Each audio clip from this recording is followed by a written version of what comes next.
రామారావు గారి లాంటి వ్యక్తికి ఒక్క పాటైనా రాయాలి అని ఎవరికైనా అనిపిస్తుంది కదండి, ప్రతి రచయితకి కూడా.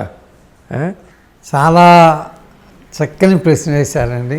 పూర్వకాలం నాటి చెప్తారు, ఇఫ్ యు ఆర్ బాండ్ యాజ్ ఎ ముస్లిం, మక్కాకి ఒక్కసారైనా వెళ్ళిరా.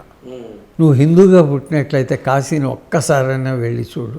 నువ్వు సిక్కుగా ఉన్నట్లయితే గురుద్వారాని ఒక్కసారి వెళ్ళి అమృత్సర్ వెళ్ళి చూడు.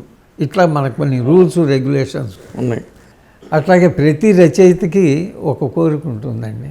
రచయితగా ప్రారంభించినప్పుడు ఒక్క పాటైనా రామారావు గారికి రాస్తే అదృష్టం దొరుకుతుందా, ఇది నా కళ. ఎందుకంటే చిన్నప్పుడు మేము కత్తి యుద్ధాలు చేసేవాళ్ళం. మాలోనే ఒకడు రామారావు గారు, ఒకడు కాంతారావు, ఒకడు ఎస్విఆర్, ఇట్లాగ ఒకరు నాగేశ్వరరావు గారు, ఇట్లాగా. సో మాలో మాకు యుద్ధం వచ్చినప్పుడు ఏంటంటే రామారావు గారు లాగానే మేము అనుకునేవాళ్ళం. సపోజ్ బందిపోట రామారావు గారి పేరు ఫలానా, ఆ పేరు పెట్టుకుని మేము కత్తి యుద్ధాలు చేసుకునేవాళ్ళం, అలాగే ఆడుకునేవాళ్ళం.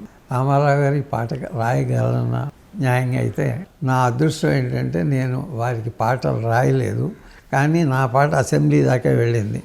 ఇది లంగా డిక్కీ డిక్కీ డిక్కీ, అందులో లంగా పాడానంటే పాటలు ఎలా ఉండాలో ఏదో చిన్న కాంట్రవర్సీ వచ్చింది. అందు గురించి రామారావు గారు ఆ పాటలు చూడటం జరిగింది.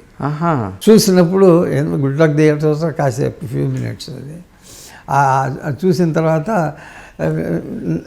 నమస్కారం చేయగానే ఇక్కడికట్లా బ్రదర్ అంటే నేను చెప్పాను, సార్ ఇప్పుడు పాటలు రాసుకుంటున్నానండి. బాబుకి బాలయ్య బాబుకి రాయడం ఫస్ట్ పిక్చర్, బాలయ్య బాబుకి రాయడం ఫస్ట్ సాంగ్ అండి నాకు అది, ఆ పిక్చర్ అది.